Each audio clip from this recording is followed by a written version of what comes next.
to around 2 is when the demonstration look like they are heavy. Now, that's something as far as the Saba demonstration is concerned. Now, on our first story, this afternoon, the National Police Service has declared the planned Saba demonstration scheduled for today, July 7th, 2026 in Nairobi County, and authorized, citing failure by organizers to issue a formal notification as required by law. Nairobi Regional Police Commander Isa Mohamud said security has been heightened in Nairobi and neighboring counties as authorities prepare to maintain peace and protect residents, businesses and public property. Mohamud acknowledged citizens' constitutional right to peaceful assembly and protest, but noted that organizers are required to notify security agencies in advance to allow for proper planning and deployment of security personnel. He warned that acts of violence, destruction of property, looting and attacks on police facilities would be treated as criminal offenses, adding that those involved would face firm action within the law.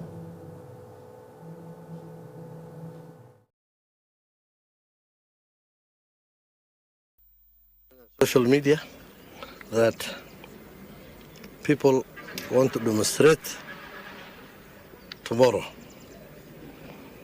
We have never been notified. This is the correct position. I'm the Regional Police Commander Nairobi, and I'm telling you the correct position. We have not been notified. Consequently, violence, destruction of property, looting, attack on police stations are criminal acts. So all criminal elements will be dealt with firmly, decisively, and within the law. So we're here to ensure our business community in Nairobi and the residents of Nairobi and the surroundings, because I have the commanders with me here of all the neighboring counties, we assure that adequate security measures have been put in place. There will be that control access, We will do accessibility will not be just like that, because there will be restricted areas like Parliament. Definitely will be restricted. On a similar story, police have arrested a group of protesters who attempted to demonstrate outside the office of the president during the Saba demonstration in Nairobi. The protesters were detained after security officers moved in to prevent the group from accessing the restricted area around the president's office. Police had earlier warned that any demonstrations without proper notification would not be allowed, citing security concerns. The arrest came as Saba protests were held in parts of Nairobi, with security officers deployed across the capital to maintain order and protect public facilities. Police said any acts of violence, destruction of property or disruption of public order would be dealt with firmly in accordance with the law, while urging members of the public to remain peaceful.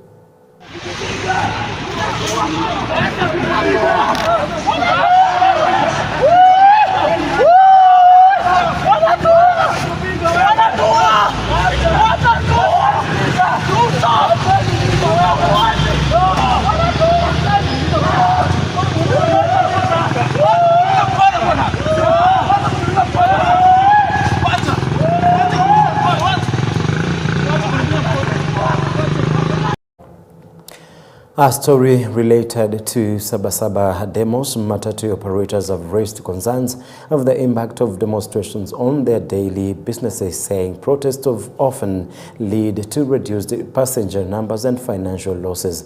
Speaking during the Saba demonstrations, some drivers said many residents avoid traveling to town whenever there are protests due to fears of violence and disruption, leaving public transport operators without customers. The drivers said their work depends on the movement of people, and when businesses slow down, they struggle to meet their daily needs. They called on the government and leaders to find lasting solutions to issues affecting citizens and ensure peace is maintained. They also urged leaders to avoid using demonstration for political gain, saying ordinary workers and small business owners are the ones who suffer most when economic activities are disrupted. Kazi yangu inakuwa ngumu watu wasipokuja town. Mimi hukuja kubeba watu. Hakuna kitu kingine nakuja kufanya. Na sasa watu wasipokuja, hata mimi tukae inabidi tumikae hapa nje. Watu walikuwa ni kama job na structure kama job. Hakuna mtu hapa na maandamano. Watu wako nje, watu wanafocus na maisha yao. na siku hizi unajua kila mtu Kenya anapata tu daily. Nasema watu kama hao ndio nafasi serikali waangalie. Juu hakuna hata kitu kama hakuna mtu mwenye ako na issue ya maandamano. Ni unaduka mtandao na watu wanasema mambo ya maandamano, lakini kama mtandao ni safi, hakuna maneno. Hata ukizua town nzima unaona watu wako busy.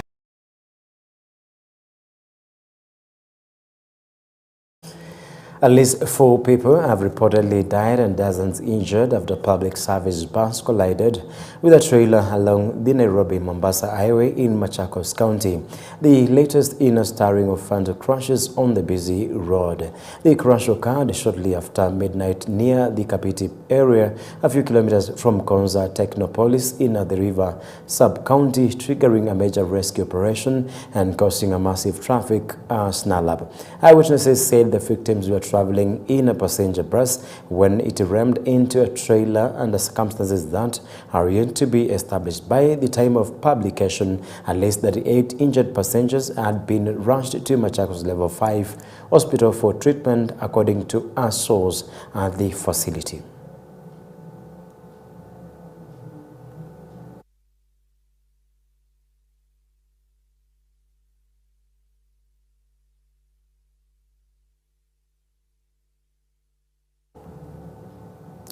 The government has warned of stern action against corrupt public officials involved in creating fraudulent payroll systems used to siphon billions of shillings from taxpayers through ghost workers. Speaking during the centenary celebrations of the Kenya School of Government, Public Service Cabinet Secretary Geoffrey Ruku said the Cabinet has directed the Directorate of Criminal Investigations (DCI) to dismantle criminal networks responsible for inflating government payrolls with fictitious employees. Meanwhile, Principal Secretary for Internal Security Raymond Omolo said an efficient public service depends on highly skilled workforce and called on public servants to apply the knowledge gained through training to improve service delivery. Some government officers abandoned within the human resource information system and collude on routing money in the name of allowances, emoluments, and salaries. The ministry has conducted a payroll audit, and we have clear results, evidence, and tomorrow afternoon at 2 p.m. we will be addressing the nation as far as the payroll of our nation is concerned. This training similarly speaks to the greater objective of enhancing coordination of government administration services at the local level and in line with the better transformation agenda, which is an extension of the security sector institutional reforms that we continue to undertake. As KSG marks its century of existence, remember that you live with public trust to turn the knowledge you have gained here into service, and that service into impact, and the impact into... Some government officers abandoned within the human resource information system and collude on routing. You're watching EBN News at 1. My name is Jeffrey Kimayo Somba, and we are still following up on the issues of the Saba demos. Please, if you're at work and if you're in any place, let's know how the situation looks like so that we can help others who are not well informed about this. Now, moving on, security officers in Malindi are investigating a rise in rape cases allegedly involving religious leaders in the area. According to the local police commander, Moses Kosgei, one Muslim religious leader has already been arraigned in court, while security officers are searching for a pastor in the Watamu area. These incidents have prompted women in Watamu to stage demonstrations demanding accountability from religious leaders. The protesters are calling on various government agencies to intervene and investigate the conduct of religious leaders. They have also urged the judiciary to stop granting bail to suspects who are brought before the courts on such allegations. Kuna kisa ambacho kimetokea hivi recently, na kisa hiki kimetugusa sana sisi kama wamama. Kisa chenyewe kimefanywa na mtu ambaye tulikuwa hatudhania anaweza kufanya, manake yeye anajiita mtumishi wa Mungu, yeye ni pasta, lakini tunashangaa ule pasta wake ulikuwa ni upasta namna gani kumwingilia kimapenzi msichana mdogo wa miaka 17. Ni mtu ambaye yuko zaidi ya miaka 50 anaenda kubaka mtoto wa miaka 17.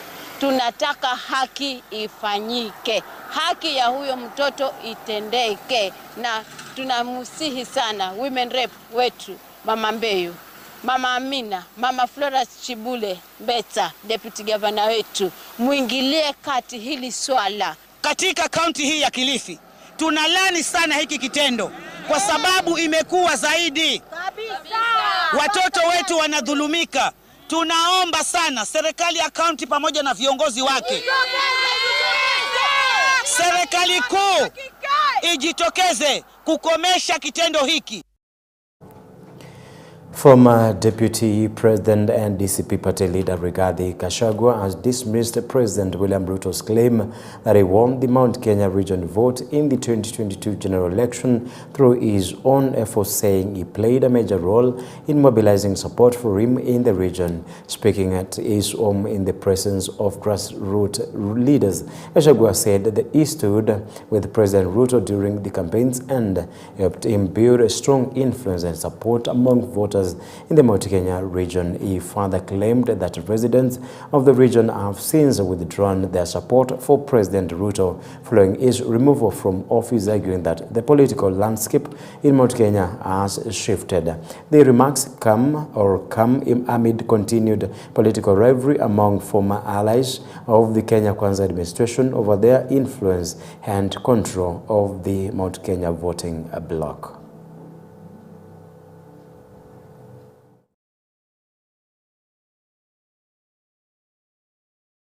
Sasa ukijigamba pale Embu ati wewe ulijilete. Siku nilikuwa naleta wewe mlimani, huku unatumia pesa, ulikuwa watu wanakukaribisha, wanakupigia ngemi, wanafurahi, unaongea, unaenda. Tangu nitoke, ukija mlimani lazima ulipe watu ndio wakusikize. Si ndio?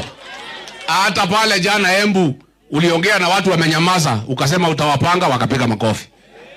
Wewe sasa ujue siku nilikulete ulikuwa unasikizwa bila kutoa pesa. Sasa uhusiano yako na watu ya mlimani ni ya biashara. It is a transactional relationship. Hakuna mtu hapa atakuunga mkono hata ukitoa pesa. Na mimi ningetaka ukue na nafasi ukifikiria. Uangalie Moi 1992 97.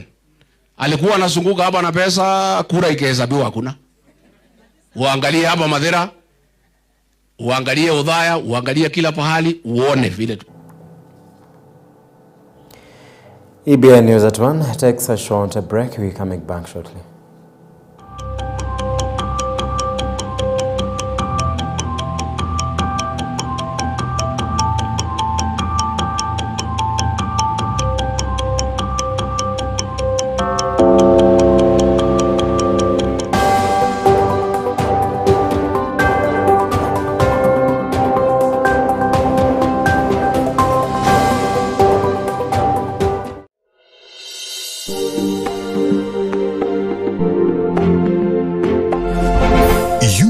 Watching EBN TV, transforming your world. EBN TV cares about the growth of your business. To advertise with us, call 0725 386 501 or 0740 653 453. EBN TV, transforming your world. You are watching EBN TV, transforming your world.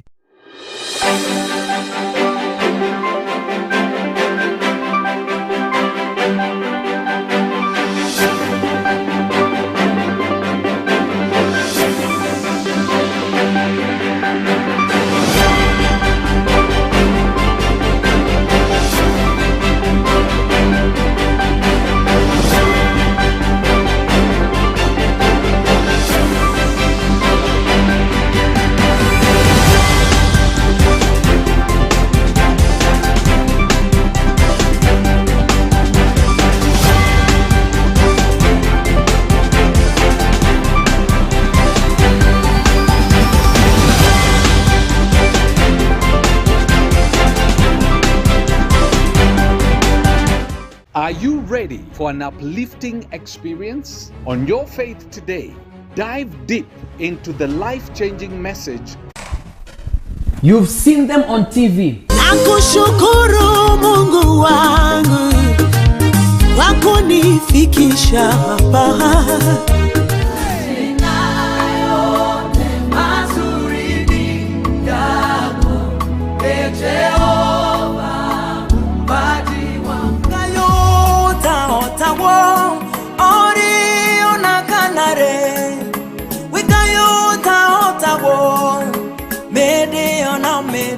But do you know their stories?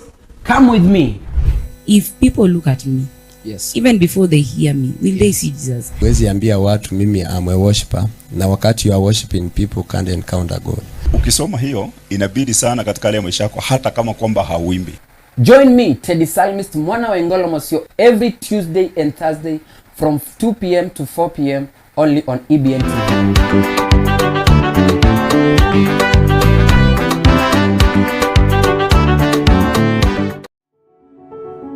EBN TV is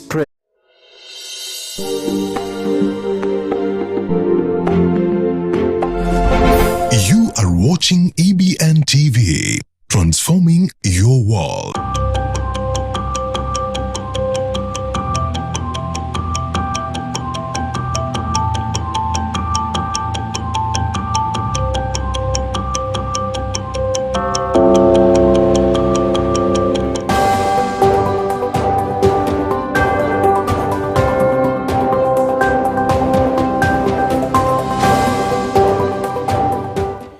Welcome back to EBN News at 1, and moving on with the stories that we've prepared for you. Political leaders from the Rift Valley region supporting President William Ruto have endorsed National Assembly Speaker Moses Wetangula as the preferred candidate for the 2032 presidential race after President Ruto completes his constitutional 2 terms.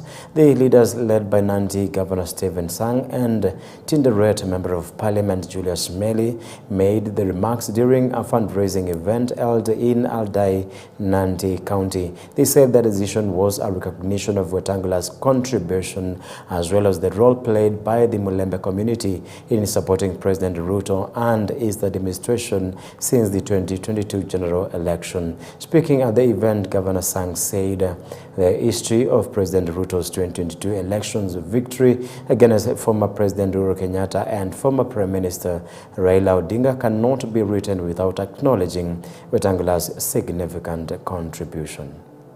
Mimi nakushukuru spika wetu kwa sababu wewe ulipoamua kuunga mkono rais, hapo ndio sisi tulipata kupita kura.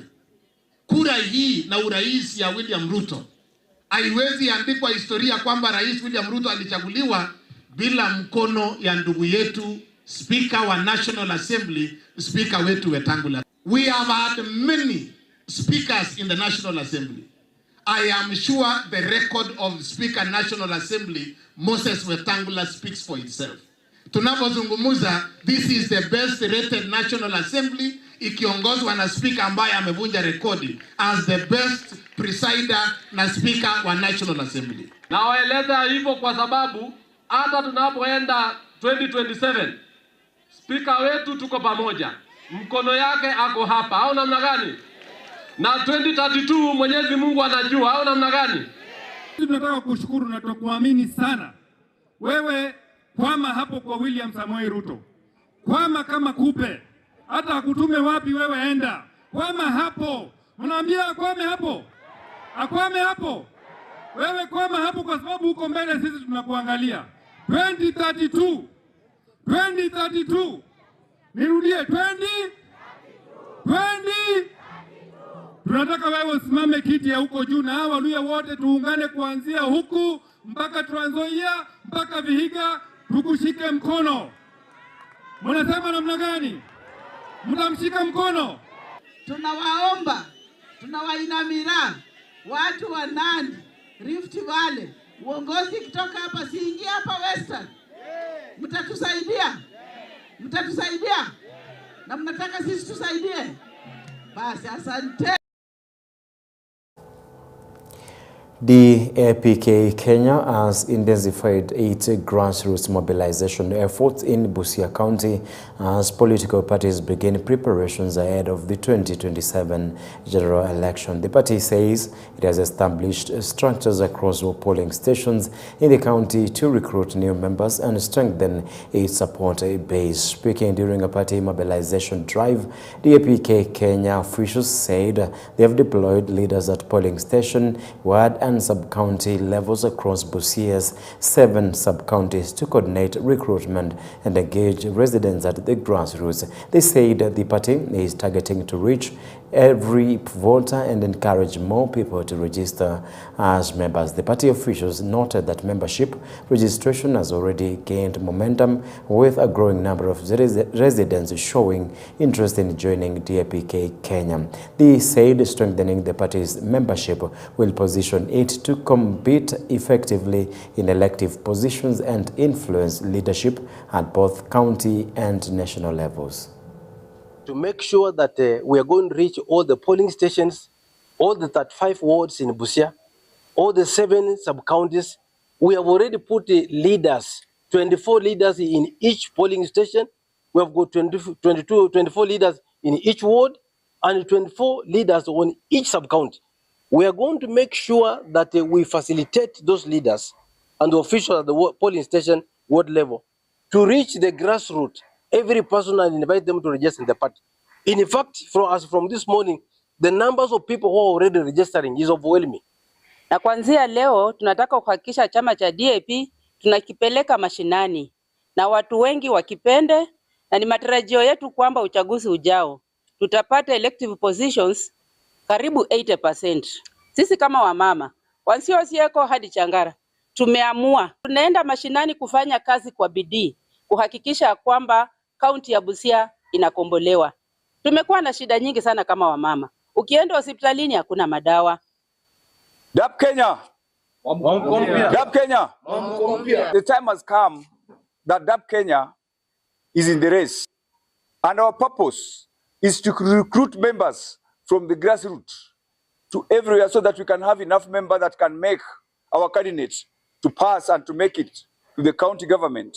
Because the county government is dilapidated. Infrastructure has been dilapidated. If you go to garbages are full in the town, there is nothing that we can be proud of. And our politics is a politics of integrity. A section of women leaders from the Rift Valley region, including spouses of governors, have emphasized the importance of allowing students, especially girls, to receive their Form 4 completion certificates even when they have outstanding school fee balances. The leaders, who include members of the National Assembly's Education Committee, have warned that legal action will be taken against school principals who withhold these important documents, saying the practice is limiting opportunities and destroying the dreams of many young girls. They said students should not be denied access to their certificates, which are essential for further education, employment opportunities, and personal development. On the political front, the women leaders criticized the opposition while praising President William Ruto's administration for its development projects, saying the government's initiatives are improving the lives of citizens. If you are still holding those certificates, we want to put you on notice, even if I'm teacher 001, that we are going to come for you. That every student must pick their certificate once they have done the exam. Nataka kusema tushikane, tukue kitu kimoja na tukue watu wa amani na maendeleo yote itakuja mahali hapa. Nataka kusema tusupport serikali yetu ya Kenya Kwanza, tusupport serikali yetu kwa mikono yote miwili na tutakuwa mahali panafaa. Kama mama county wote 47, sisi tumesema tutatembea kaunti zote 47 ili tufanye kazi na wamama, ili tufanye kazi na vijana wetu, ili tufanye kazi na walemavu, kwa sababu hiyo ndio manifesto yetu. Certificate ni ya National Examination Council. Please, hizo certificate zote ambazo nimeweka katika mashule Sisi wacha tuambie, sisi kama wanakamati tumesema ukipata umeingia kwa hot soup usianze kulia. The former national chairman of the Kenya Secondary School Aids Association, KESHA, has called on school administrators and parents to collaborate closely in addressing rising cases of violence in schools. Speaking in Vihiga, he said maintaining student discipline is a shared responsibility that requires cooperation between parents, teachers, and the community at large. He emphasized the importance of proper parenting from an early age to instill good values and discipline among children. He also raised concerns over the increasing use of drugs among students at a young age, warning that the trend contributes to indiscipline and violence in schools. Of discipline must be laid at home.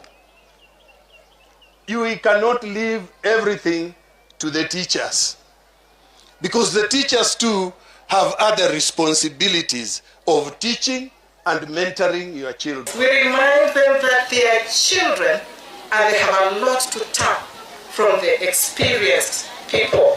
So they take their position as children and the teachers take position as the parents.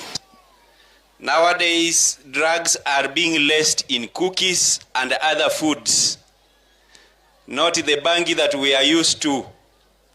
Tuko pamoja. And children can even use our phones to access these drugs. Teso North MP Oku Kaunya has urged young people in Busia County to reject politicians who exploit them to engage in violence, saying empowering youth through jobs, skills training and financial inclusion is the only sustainable solution to unemployment and insecurity. Speaking during a community empowerment event, Kaunya expressed concern over the growing number of unemployed youth in the county, warning that without economic opportunities, many risk being drawn into crime and political violence. He called on leaders to stop using young people for selfish political interests and instead invest in programs that create employment and build their capacity. The legislator encouraged border operators, traders and other young entrepreneurs to form joint cooperatives and savings and credit groups to improve the financial security. Tuna shida ambayo imetokea Busia kubwa sana. Vijana ambayo wako huko hawana kazi. Lazima tutafute nafasi ya kuwasaidia hao. Na shida iliyoko ni kuwa tukiwawacha uhuni na mambo ya gunism itaendelea. Na pia ni mbaya sisi kama viongozi kutumia vijana kwa njia hiyo. Badala ya hiyo tutafute njia ya empowerment kama hii. Tutafute hata njia ya kuweza kuwapatia training itawasaidia. Na wana bodaboda wengi na vijana wote ambao wako kwa biashara, tutafute hizi shirika cooperatives ama SACCOs, mjihusishe ndio mfanye savings pia iwafaidi. Na tena mwisho wa mwaka wana faida ya savings yao katika hiyo SACCO. SACCOs nyingi wanapatiana faida ya 10%. Asilimia 10-12 wanapata mwisho wa mwaka. Kwa hivyo hiyo savings bali na kuwaletea pesa ya kuinua biashara, inaweza kuwaletea faida tena mwisho wa mwaka.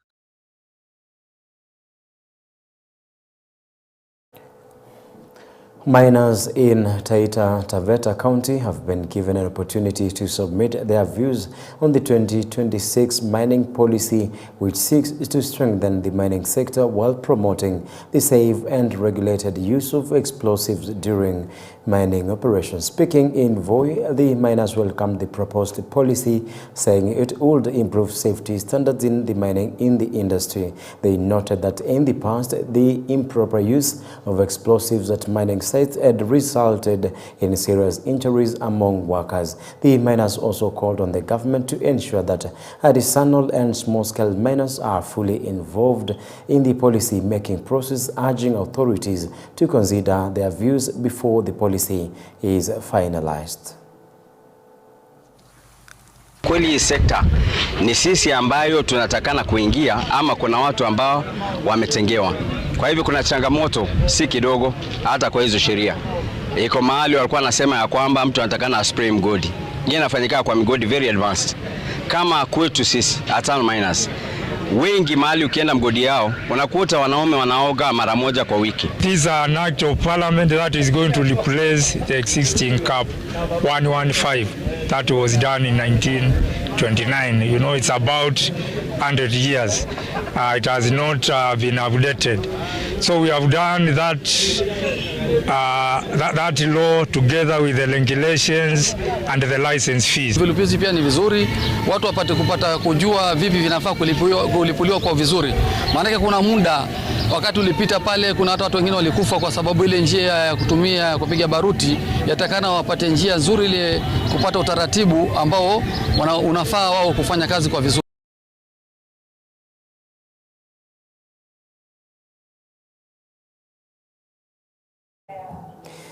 More than 20,000 households in Nandala County are set to benefit from a government-backed clean energy program aimed at promoting safer cooking methods, conserving forests, and improving public health. Petroleum Principal Secretary Kelly Arama said continued reliance on firewood and traditional fuels has exposed many families to respiratory illnesses. Under the initiative, 20 liquefied petroleum gas cylinders will be distributed to households across 5 roads in Kalalo constituency. Meanwhile, the government has allocated 1.6 billion shillings to expand electricity connectivity in Nandala County. Kalalo constituency will receive 260 million shillings to implement 36 electricity projects expected to connect about 2,600 households to the national grid by December 2026. Forest yetu imekwisha, si ndio? Watu wanaenda kuni, hata wengine wanaanza kuvunja fence ile ya kuni, wanafanya kuni ile fence yako. Lakini fence yetu itabaki kwa sababu mtaendelea kutumia hizi. Kuna zingine 5 tunaongeza to make it 36 projects za stima kufanya hapa. Forest yetu imekwisha, si ndio? Watu wanaenda kuni, hata wengine wanaanza kuvunja fence. Now that story wraps up EBN News at 1. My name is Jeffrey Kimayo Somba. Thank you for watching. Please, wherever you are, kindly be safe because you know what's really happening. Thank you for watching. May God bless you. What's coming up next is Manukato Show with Teddy the Psalmist.